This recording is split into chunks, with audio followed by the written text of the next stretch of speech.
Hello students. So now we'll start with the test and discussion or the question discussions about periodontics and oral implantology. Right. See, according to me, how much ever theory knowledge is acquired by you in the course of the videos or as studied by your self studies or from any other source, that is well and good. That is on one side. Right. But your entrance preparation with any subject is never complete unless and until you discuss the previous questions, right?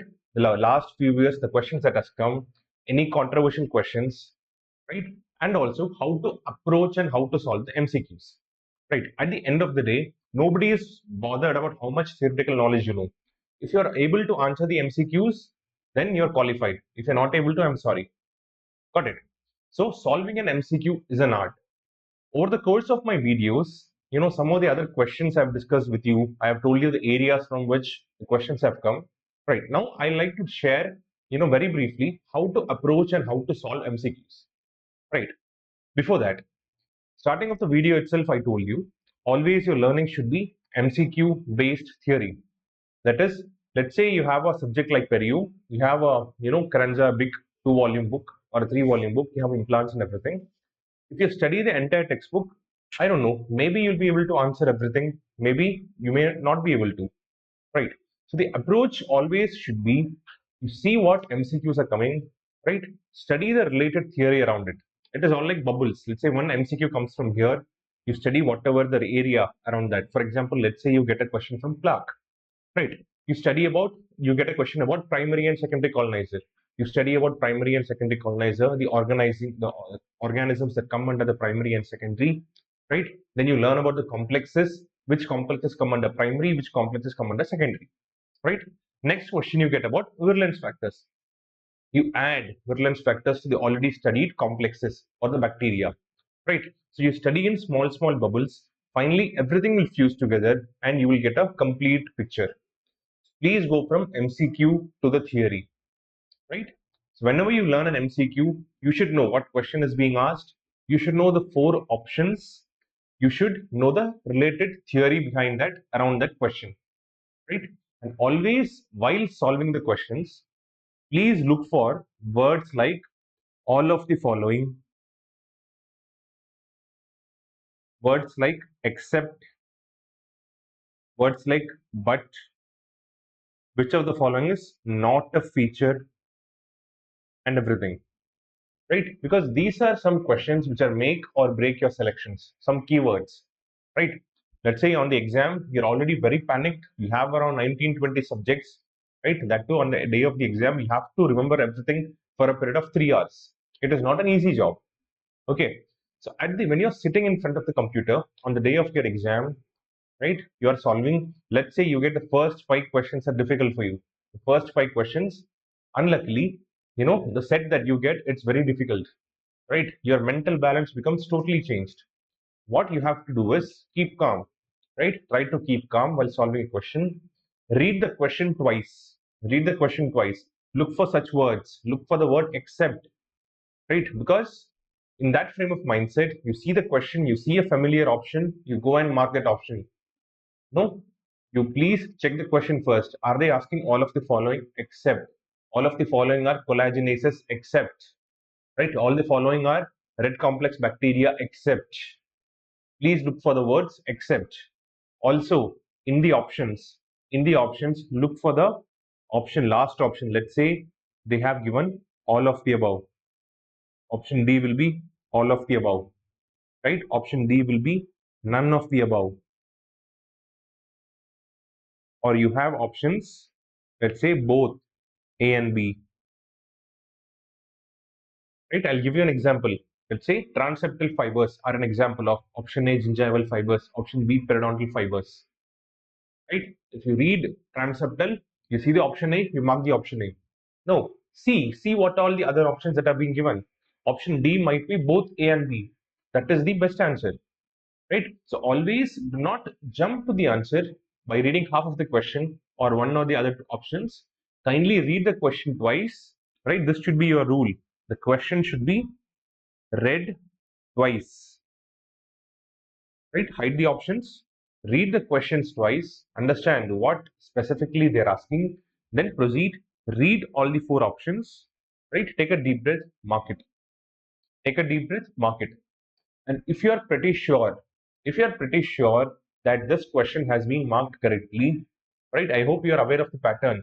You have many options. You have like in the options, let's say you choose A, and you have in below you have something. You have like click for next, like mark as correct and click for next. Then you have your mark for review in the exam. Then you have answer plus mark for review, and you have skip to the next question, right? I repeat, let's say you have chosen in between A, B, C, and D. After that, below there are four tabs, that proceed, answer, and proceed to next question, mark for review, answer and mark for review, then skip. Only if you choose the answer, the first option, or if you choose answer and mark for review, your answer will be counted. If you simply mark it for review, the question will be marked as incomplete. The question will be marked as incomplete, right? If you are pretty sure of a question, do not mark it for review, right? Proceed, answer it, and proceed to the next question. Because all the questions you mark for review, you have to go through in the further rounds, right? Let's say in the first round, you're attempting, let's say out of 200, 190 to 100 questions, right? And on top of that, if you mark all of them as for review, in the second round, you have to go through the entire paper once again.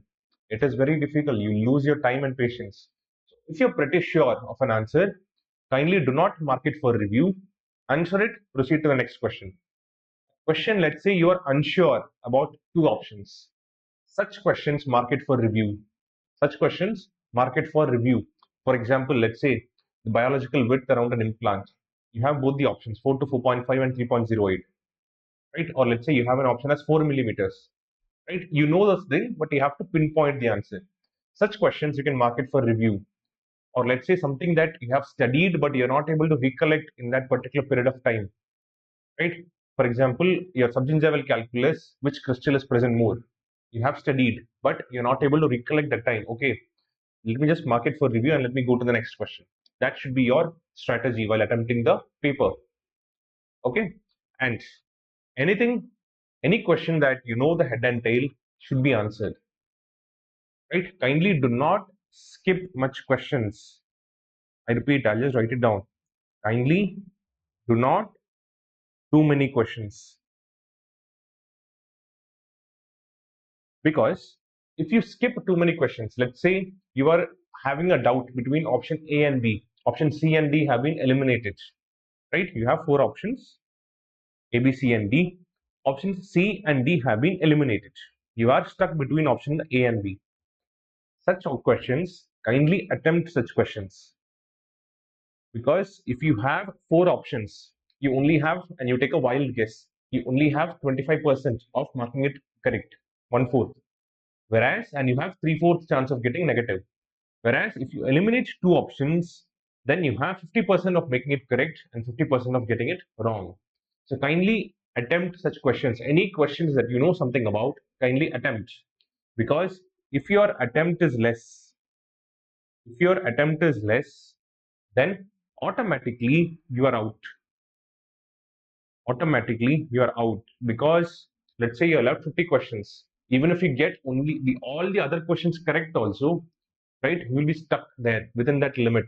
Whereas a person who has attempted 10 questions more than you will be always at a higher level. Let's say out of 10, he gets around 4 questions correct, right? Out of 10, let's say he has taken a guess, he has guessed 10 questions, and out of which 4 are correct and 6 are wrong.